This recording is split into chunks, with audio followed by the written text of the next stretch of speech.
धन्यवाद ma'am. Phoebe क्यान्टिनमा जान्छन् र सोध्छिन्, आज मैले के खाने होला त? एकातिर हेल्दी फुडहरू जस्तै रोटी, तरकारी, फलफुलहरू, अन्डा, मासु, दाल छन् भने अर्कोतिर अनहेल्दी फुडहरू जस्तै चाउचाउ, बिस्किट, कोकहरू राखिएको छ। फिबीले के खाने होला भन्ने कुरामा अल्मलिएको देखेर रोटी तरकारीले भन्छ, रोटी तरकारी, म हुँ रोटी तरकारी। यदि हजुरले मलाई खानुभयो भने म हजुरलाई शक्ति प्रदान गर्छु। यसका साथै भिटामिन र खनिजहरू पनि प्रदान गर्छु र हजुरहरूलाई बलियो बनाई स्वस्थ रहनलाई पनि मद्दत गर्छु। चाउचाउ, म हुँ पिरो चाउचाउ। यदि मलाई हजुरले खानुभयो भने मैले हजुरको पेट पोलिदिन्छु। मलाई खाँदा हजुरलाई पनि मजा आउँछ र मेरो मसालेदार स्वादले खुसी बनाउँछु। साथै मलाई तयार गर्न सजिलो पनि छ। फलफुल, ओहो, यस्तो पिरो चाउचाउ खाएर पेट पोल्न भन्दा त बरु मलाई खानुहोस्। म हुँ फलफुल। मैले हजुरलाई आवश्यक पर्ने भिटामिन र खनिजहरू प्रदान गर्छु र हजुरलाई शरीरमा रोगसँग लड्न सक्ने क्षमता पनि बढाइदिन्छु।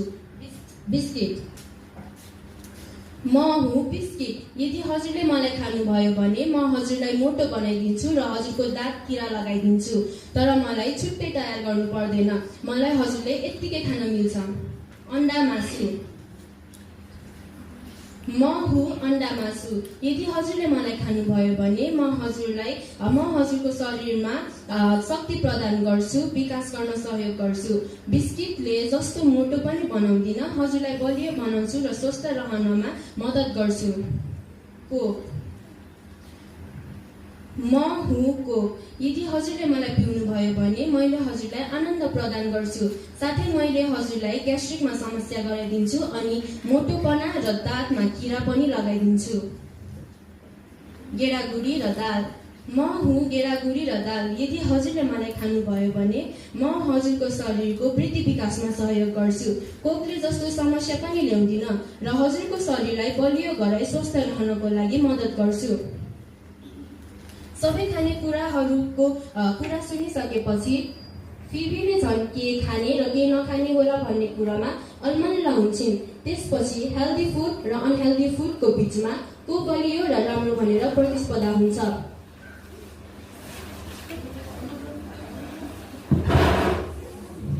प्रतिस्पर्धामा हेल्दी फुडको जित हुन्छ र अन्त्यमा फिबीले पनि हेल्दी फुड खानुपर्छ भनेर रोटी र तरकारी खान्छन्। हामी